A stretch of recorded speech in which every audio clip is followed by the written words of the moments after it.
அனைவருக்கும் வணக்கங்க. ஒரு வாசகம் சொல்லுவாங்க, நெருப்பு இல்லாம புகையாது. எந்த ஒரு விஷயம் செய்யறோம்னா அந்த விஷயம் எதனால செய்யப்பட்டதுன்னு அதுக்குன்னு ஒரு ஸ்டார்டிங் பாயிண்ட் இருக்கு. அந்த மாதிரிதான் இன்னைக்கு ட்ரெண்டிங்ல ஒரு விஷயம் போயிட்டு இருக்கு. அதாவது என்னன்னா, எல்லா பக்கமும் எல்லா சோசியல் மீடியா எல்லா இடத்துலயும் சொல்லப்படுறது என்னன்னா, இன்னைக்கு தூத்துக்குடி விளாத்திக்குளம் எம்எல்ஏ மார்க்கண்டேயன் அவர்கள் கைது செய்யப்பட்டிருக்கிறார். கிட்டத்தட்ட 13 மணி நேரம் ஆச்சு. ஒரு டிஃபமேஷன் கேஸ் போட்டிருக்காங்க. வீடியோ 5 நிமிஷம் தான் வெளியே வந்துச்சு. ஆனா இப்ப 13 மணி நேரம் ஆச்சு. இன்ன வரைக்கும் அவருக்கு பெயில் கிடையாது. அவர் மேல நிறைய வழக்குகள் போடப்பட்டு இருக்கு. எவ்வளவு ஃபாஸ்டா தாவேக்கா வேலை செய்யுது இல்ல. ஆனா அந்த பார்த்து அவங்க கட்சிக்காரங்களுக்கு, முக்கியமா அவங்க கட்சியில இருக்கக்கூடிய மேல்மட்ட அமைச்சர்களுக்கும் திமுகவுக்கு ஏதாவது பாதிப்பு வந்தா மட்டும்தான். அடித்தட்டு மக்கள் எவ்வளவு கஷ்டப்பட்டாலும் நோ யூஸ். நீங்க எவ்வளவு வேணாலும் போராடுங்க, எவ்வளவு வேணாலும் கஷ்டப்படுங்க, விவசாயம் எவ்வளவு வேணாலும் சிரமப்படுங்க, அதை பத்தி எல்லாம் எங்களுக்கு கவலை கிடையாது. ஆனா யாராச்சும் ஒருத்தர் எங்களை பத்தி, எங்க அமைச்சர்களை பத்தி ஏதாச்சும் பேசிட்டா அவ்வளவுதான். இன்னைக்கு எம்எல்ஏவா இருந்தாலும் சரி, சாதாரண ஒரு பொதுமக்களா இருந்தாலும் சரி, போன வாரம் லாக்அப் டெத் பார்த்தோம். அந்த சபரிவர்மன் அப்படிங்கிற அவரு ஒரு 200 கிராம் குட்கா வச்சிருந்தாருன்னு சொல்லி அவரு இன்னைக்கு மரணம் அடைஞ்சிட்டாரு. லாக்அப்ல இறந்தாச்சு. ஆனா அதே அன்னைக்கு பவானியில இருக்கக்கூடிய ஈரோட்ல அருண்ங்கிற தாவேக்கா நிர்வாகி 140 கிலோ கிட்டத்தட்ட கஞ்சா, அதாவது குட்கா பொருள் வச்சிருந்தவரு, அவர் அன்னைக்கு சாயந்தரமா பெயில்ல வெளியே வந்துடுறாரு. சோ இந்த மாதிரி ஆஸ்பெக்ட் இன்னைக்கு இருக்க டிவிக்க போயிட்டே இருக்கு. சரி, மார்க்கண்டேயன் சார் என்ன பேசினார், எதுக்காக பேசினார், அவரை யார் பேச வச்சா அப்படின்னு பார்த்தா, அவர் 3 முறை எம்எல்ஏவா இருந்திருக்காரு. ஒரு நல்ல ஒரு இலக்கியம் சார்ந்து பேசக்கூடிய ஒரு நபர். இதுக்கு முன்னாடி இந்த மாதிரி எந்த விஷயத்திலையும் அவர் பேசினதும் கிடையாது, இது பண்ணதும் கிடையாது. ஆனா தொடர்ந்து சிஎம் அவர்களும் அதை தாண்டி இருக்கக்கூடிய மேல்மட்ட அமைச்சர்களும் திமுகவை ரொம்ப குத்துற மாதிரியும் வேணும்னே நோன்ற மாதிரியும் ஏதோ ஒரு விஷயத்துல பேசிக்கிட்டே இருக்கும் போது யாருக்கா இருந்தாலும் அதுக்கான ஒரு வறுப்பு, ஒரு பதில் கொடுக்கணும்னு தோணும். அப்படி ஒரு தோணல தான் இவர் சொல்லியிருக்காரு. சிஎம் சார் என்ன சொல்றாரு, சட்டப்பேரவையை நான் பூட்டிடுவேன், இருக்கிற எல்லா எம்எல்ஏவிலையும் உட்கார வச்சு சட்டப்பேரவை பூட்டுங்க. 6 மணிக்கு மேல நீங்க எப்படி சார் வெளியே போவீங்க? எனக்கு தெரியல. எனக்கு திடீர்னு இந்த கேள்வி வந்துச்சுங்க. ஆனா அதுக்கு முன்னாடி சட்டப்பேரவையை பூட்டுறேன்னு சொல்றது எவ்வளவு பெரிய ஜனநாயகத்தினுடைய ஒரு மிக மோசமான ஒரு விஷயம். அப்போ சட்டப்பேரவை நீ பூட்டுவீங்க அப்படின்னா பூட்டுங்க, பூட்டி பாருங்க, அப்போ என்ன நடக்குதுன்னு பாரு அப்படின்னு சொல்லிதான் மார்க்கண்டேயன் சார் அவர்கள் பேசுறாரு. அதை விட அதுக்கு முன்னாடி என்ன பேசுறாரு, 5 நிமிஷத்துக்கு பேசுறதே கொத்து போராட்டா போட்டோம், இப்படிதான் பேசுவாங்களா? ஏன் இதுக்கு முன்னாடி உங்களுக்குன்னு ஒரு எக்ஸ்பீரியன்ஸ் இருக்கு. அட்லீஸ்ட் நீங்க நடிச்சுட்டே இருந்தாலும் ஹீரோவா தானே சார் இத்தனை நாள் இருந்தீங்க. ஒரு ஹீரோவா, ஒரு தலைவரா இப்படி யாராச்சும் பேசுவாங்களா? ஏன் இவ்வளவு ஒரு இறங்கி போய் பேசும்போது அப்ப உங்களோட மாண்பு நீங்களே கம்மி பண்ணிக்கிட்டீங்க. இப்போ நீங்க பேசலைன்னா இங்க யாரும் எதுவும் பேச போறது கிடையாது. ஆனா நீங்க இப்படி எல்லாம் பேசுறது எவ்வளவு பெரிய தவறுன்னு சிஎம் அவர்களுக்கு புரியுதா இல்லையான்னு எங்களுக்கு தெரியல. ஆனா இன்னைக்கு பாலியல் பிரச்சனைன்னு போராடிட்டு இருக்கோம். அதே தூத்துக்குடி மாவட்டத்துல எம்எல்ஏ சரவணன் அப்படிங்கிறவர் மேல அந்த தாவேக்கா கட்சி நிர்வாகி கூட்டு பாலியல் வன்புணர்வு செஞ்சுட்டாங்க அப்படின்னு சொல்லி கதறி அழுது பிரஸ் மீட் கொடுத்து சிஎம் செல்லுக்கு அவங்க கம்ப்ளைண்ட்டும் கொடுத்து எந்த ஆக்ஷன், அமைச்சர்கள் எல்லாம் பார்த்து கம்ப்ளைண்ட் கொடுத்து எந்த ஆக்ஷன் எடுக்காம கவர்னர் கிட்டயே அந்த பெண்மணி போய் கம்ப்ளைண்ட் லெட்டர் கொடுத்திருக்கு. இதுவரைக்கும் சரவணன் எம்எல்ஏ அவர்கள் மேல எந்த விதமான நடவடிக்கை எடுக்கல. ஏன் சட்டப்பேரவையில உதயநிதி ஸ்டாலின் அவர்களே பேசிட்டார், சரவணன் அவர்கள் எம்எல்ஏ இப்படி பிரச்சனை இருக்கு, அவர் மேல ஒரு பாலியல் புகார் என்ன நடவடிக்கை எடுத்தீங்கன்னு கேட்கும் போதும் அப்போ சிஎம் சார் எதுவுமே பேசல. அப்போ சிஎம் சார் சட்டப்பேரவை வச்சு பூட்டிடலாமா? அப்ப அப்படி கேட்கலாமா? ஏன் இப்ப அவரு டயரை பார்த்துட்டு இருக்கேன்னு சொல்லி ஒரு காமெடி வீடியோ போட்டுட்டு இருக்காரு. இன்னைக்கு அவருக்கு பாதுகாப்புக்கு 2 போலீஸ் வேற போட்டிருக்காங்க. அப்ப இதெல்லாம் அவங்க தாவேக்கா கட்சி மக்களுக்கு செய்யக்கூடிய நல்லதா? இன்னைக்கு விவசாயம், அதே மார்க்கண்டேயன் எம்எல்ஏ அவர்கள் அந்த விஷயம் மட்டும் தான் பேசினாரா? அதுக்கப்புறம் கேட்டாரு, சிஎம் சார் எங்களுக்கு கொடுத்த வாக்குறுதியை நிறைவேற்றி கொடுங்க சிஎம் சார்னு அதே மேடையில தான் கேட்டாரு. யாருக்காக கேட்டாரு? விவசாயிகளுக்காக கேட்டாரு.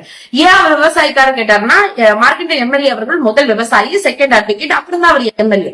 அப்போ விவசாயியோட பிரச்சனையை தனக்கு நல்லா தெரியும் அப்படின்றதுக்காக தொடர்ந்து சொல்றாரு. அது போக திமுக என்னென்னலாம் விவசாயிகளுக்கு செஞ்சுச்சு, நான் கிட்டத்தட்ட போன 25 கோடி ரூபாய் வரைக்கும் அவங்களுக்கு நாங்க தள்ளுபடி பண்ணிருக்கோம். அதாவது சுய உதவி குழுக்கள் மூலமாக. அப்புறமா அவங்களோட 5 பவுன் கடன் தள்ளுபடி, அதுக்கு முன்னாடி பயிர்க்கடன் தள்ளுபடி, இந்த மாதிரி விஷயத்துல 25 கோடி வரைக்கும் திமுக தள்ளுபடி செஞ்சிருக்கு. நீங்க வாக்குறுதி கொடுத்தீங்கல்ல, 5 ஏக்கருக்கு வாங்கினா அந்த கடன் தள்ளுபடி ஆகும், ஏன் அந்த பயிர்க்கடன் நீங்க தள்ளுபடி பண்ணல? அதை விட போதைப் பொருளை ஒழிப்பேன்னு சொல்றீங்க. உங்களோட அமைச்சரே ஒருத்தர் போதை பொருளை ஒரு ஓப்பனா இருக்கக்கூடிய ஒரு ஸ்டேடியத்துல யூஸ் பண்ணிருக்காரு, அவர் மேல நிறைய புகார் வந்துச்சு, ஏன் இன்னும் அந்த அமைச்சரை வச்சுட்டே இருக்கீங்க, அப்ப அதுக்கு என்ன நடவடிக்கை எடுக்க போறீங்க, அப்புறம் பழனி கோயில் விஷயம் என்ன நடந்துச்சு. சோ இந்த மாதிரியான அடுத்தடுத்த கேள்விகளை அந்த காணொலியில வைக்கிறார். ரொம்ப பகிரங்கமா ரொம்ப இதாவே கேட்கிறாரு. ஏன்னா அவர் கேட்கணும், ஏன்னா அவரும் வந்து ஒரு சட்டமன்ற உறுப்பினர், அவரு கேட்கறதுக்கு எல்லா விதமான உரிமைகளும் இருக்கு. அதை தாண்டி ஃபர்ஸ்ட் 3 நிமிஷம் பேசின அந்த வீடியோவை மட்டும் திரும்ப திரும்ப போட்டு அது அவதூறு வழக்கிலிருந்து எப்படி மாத்துறாங்க. அவர் வந்து ஒரு 2 பிரிவினருக்கு இடையே ஒரு பிரச்சனை உண்டு பண்றாரு, சமுதாயத்தினுடைய அமைதியை கெடுக்கிறாரு, அப்புறம் கொலை மிரட்டல் விடுறாரு அப்படின்னு எல்லாம் சொல்லி பேசுறாங்க. அப்ப கொலை மிரட்டல் விடுறாருன்னு மார்க்கெட்டிங் சார் அத்தனை பேத்துக்கு முன்னாடி ஸ்டேஜ்ல ஏறி பேசுனது தப்புன்னு சொன்னா, இதே மாதிரிதான் தூத்துக்குடியில இருக்கக்கூடிய கோவில்பட்டி எம்எல்ஏ, திமுக எம்எல்ஏ கருணாநிதி அவர்களை தாவேக்காவினுடைய தூத்துக்குடி மாவட்ட செயலாளர் அவர்கள் மேடையில் நின்று அதிமுக இவங்க வந்துட்டாங்க அவங்க வந்துட்டாங்க, இந்த எம்எல்ஏ கருணாநிதி மட்டும்தான், அவரையும் நான் தாவேக்காக வர வைக்கிறேன், எப்படி வர வைக்கணும் எனக்கு தெரியும் அப்படின்னு சொல்லி பேசின ஒரு வீடியோ பயங்கரமா வைரல் ஆச்சு ஒரு மாசத்துக்கு முன்னாடி. அப்ப அதுக்கெல்லாம் தாவேக்கா என்ன விதமான நடவடிக்கை எடுக்குது? இங்க இது எல்லாத்த விட கைது செய்யணும்னு சொன்னாங்கன்னு வச்சுக்கோங்க, அமைச்சர் ஆதவர்ஜுன் அவர்களை தான் கைது செய்யணும். என்ன நல்லா பேசினாரு போன திமுக ஆட்சியில, என்ன மாதிரியான ஒரு விஷயத்தெல்லாம் பதிவு பண்ணாரு. திமுக காரங்களே திமுக காரங்களா வாங்கடா பாத்துக்கலான்ற அளவுக்கு அவர் அன்னைக்கெல்லாம் பேசினாரு. அப்ப அன்னைக்கெல்லாம் அவதூறு இல்லையா? சரி, அது உங்க ஆட்சி, நீங்க தான் வந்து அதுக்கு நடவடிக்கை எடுத்திருக்கணும் அப்படின்னு சொன்னீங்கன்னா சரி. இன்னைக்கு ஒரு முதல்வர், அதாவது முன்னாள் முதல்வரையும் முன்னாள் துணை முதல்வர், இன்னைக்கு எதிர்கட்சி தலைவரை எந்த மாதிரி எல்லாம் தாவேக்காரங்க பயங்கரமா விமர்சனம் பண்றாங்க. அப்ப இதுக்கெல்லாம் என்ன நடவடிக்கை எடுக்கப்பட்டு இருக்கு? திமுக காரங்க வந்து நிறைய விதமான கம்ப்ளைண்ட்ஸ் கொண்டு போய் கொடுத்துட்டே இருக்கும். சோ அதுக்கெல்லாம் இந்த அரசு நடவடிக்கை எடுக்குதா? அதுக்கெல்லாம் ஏதாச்சும் ஒரு ரிப்ளை கொடுக்குதான்னு பார்த்தா இல்ல.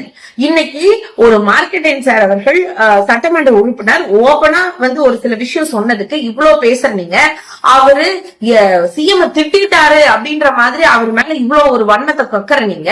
அதுக்கப்புறம் மக்களுக்காக அவர் பேசினாரு. மார்க்கெட்டிங் சார் மக்களுக்காக ஏன் இதெல்லாம் நீங்க செய்ய மாட்டேங்கிறீங்கன்ற கேள்வி கேட்டாங்களே, அதற்கு தாவேக்கா என்ன முடிவு எடுக்க போகுது? இன்னைக்கு இருக்கிற பிரச்சனையில இது ஒண்ணுதானா?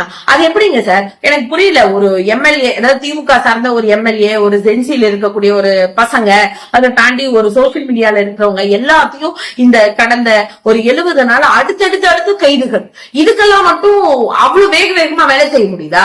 அப்போ இந்த மாதிரி உங்களை பத்தி எதுவுமே பேசக்கூடாது, அவதூறே வரவே கூடாது அப்படின்னு சொன்னா நீங்க சரியான ஆட்சி நடத்தணும்ல, அதுவும் நடத்த முடியாது. உங்களோட தாவேகா கட்சியினுடைய அட்வொகேட் அணி நிர்வாகி ஞானசுந்தரி அவர்கள் அவங்களே சொன்னாங்களே, எனக்கு அரசு தரப்பு வக்கீல் போடுறதுக்கு இத்தனை ரூபாய் பணம் கேட்டாங்க, கிட்டத்தட்ட 120 கோடி வரைக்கும் இங்க ஊழல் நடந்திருக்கு, இதை கேட்டவர் ஒரு அமைச்சர் தான் அப்படின்னு சொல்லி அமைச்சர் மேலே புகார் கொடுத்திருக்காரு. விளைவு என்ன? புகார் கொடுத்த அமைச்சர் தூக்குனீங்களா? கிடையாது. நீங்க தூக்குனது அந்த அட்வொகேட் ஞானசுந்தரிங்கிறவங்களே கட்சியை விட்டு தூக்கிட்டீங்க. சோ இப்போ தாவேக்கா என்ன மாதிரி ஒரு நிலைப்பாட்டுல இருக்கு? தப்பு செஞ்சவங்களையும் விட மாட்டேன், இனிமேல் செய்யவும் மாட்டேன், இனிமேல் செய்யறவங்களையும் விட மாட்டேன், என்னென்னமோ டைலாக் எல்லாம் பேசினாரு சிஎம் சார். இதுதான் உங்களோட நல்லாட்சியா? இதை நீங்க நடத்துறதுக்கு தான் இவ்வளவு கஷ்டப்பட்டு இவ்வளவு எல்லாம் பேசி வந்தீங்களா? இதுக்குதான் உங்களுக்கு மக்கள் ஓட்டே போட்டாங்களா? இதெல்லாம் நம்ம மக்களாகி நம்ம சிந்திக்கணும். நமக்கான அடிப்படை விஷயம் இன்னைக்கு நடக்க மாட்டேங்குது. இவங்க மேலாப்புல ஏதோ 1-2 விஷயத்த ஈஸியா நடக்கிற மாதிரி அப்படி காமிச்சு, அதாவது சொல்லுவாங்கல்ல, பெரிய மீனை பிடிக்க சின்ன மீனை துண்டுக்குள்ள போடணும், அப்ப பெரிய திமிங்கலமா மாட்டுமான்னு பாக்கணும் அப்படிங்கிற மாதிரி என்னென்னமோ இதை நான் செஞ்சு கொடுத்துட்டேன், அது எனக்கு சீக்கிரம் கிடைச்சிருச்சு, இது இப்படி வந்துருச்சு. இன்ன வரைக்கும் என்ன பண்றீங்க? திமுக கவுன்சிலர் அதிமுக கவுன்சிலர் போட்டு வச்ச ரோட்ல தாவேக்கா கட்சிக்காரங்க போய் நின்று ரீல்ஸ் போடுறாங்க. திமுக கவுன்சிலர் அதிமுக கவுன்சிலர் இங்க செஞ்ச உள்ளாட்சி மன்ற தலைவர்களை இங்க செஞ்ச வேலைகளை பக்கத்துல போய் நின்று தாவேக்கா கட்சிக்காரங்க ரீல்ஸ் போட்டுட்டு இருக்காங்க. இந்த வேலை தான் நடந்துட்டே இருக்கு. சரி, இதெல்லாம் நியாயமாவே தெரியல. அதாவது இன்னைக்கு வந்து மார்க்கெண்டியன் சார் வந்து ஒரு எலும்பை முடிச்சிருவேன்னு சொன்னது தப்பு அப்படின்னு சொன்னா, சிஎம் விஜய் அவர்கள் இங்க நான் வந்து எல்லாத்தையும் உள்ள வச்சு எல்லா சட்டமன்ற உறுப்பினரும் உள்ள வச்சு பூட்டிடுவேன் அப்படின்னு சொன்னது அதை விட ரொம்ப பெரிய தப்பு. அதை விட இன்னைக்கு அமைச்சரவையில் இருக்கக்கூடிய அண்ணன் வன்னியரசு அவர்கள் என்ன சொல்லியிருக்காரு? உங்களுக்கு மட்டும்தான் எலும்பு இருக்கா? இங்க எல்லாத்துக்கும் தான் எலும்பு இருக்கு அப்படிங்கிற மாதிரி கேட்டிருக்காரு. அப்ப அவரு வன்மையை தூண்டுற மாதிரி தானே பேசியிருக்கிறாரு. இப்ப இதெல்லாம் யோசிச்சு பார்க்கணும். இதை விட இன்னைக்கு பாடநூல் கழக தலைவரா போஸ்டிங் கொடுத்திருக்கீங்களே அண்ணன் லயோலா மணி அவர்கள், அவர் என்ன பேசினாரு? ஓம் காளி ஜெய்காளி அப்படின்னு சொல்லி எங்களுடைய எதிர்கட்சி தலைவரை பார்த்து ஒரு மோசமான ஒரு வார்த்தையை பயன்படுத்தி பேசினார் அத்தனை தாவேகா நிர்வாகிகள் முன்னாடி. அப்ப இதெல்லாம் அவதூறே கிடையாதா? இதெல்லாம் தவறே கிடையாதா?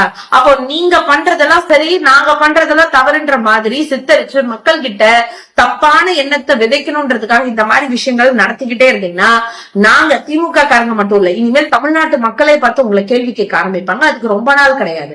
சீரியஸா இது வந்து ஒரு அராஜகத்தினுடைய உச்சமா போயிட்டு இருக்கு இன்னைக்கு இருக்கக்கூடிய தாவேகா கட்சி.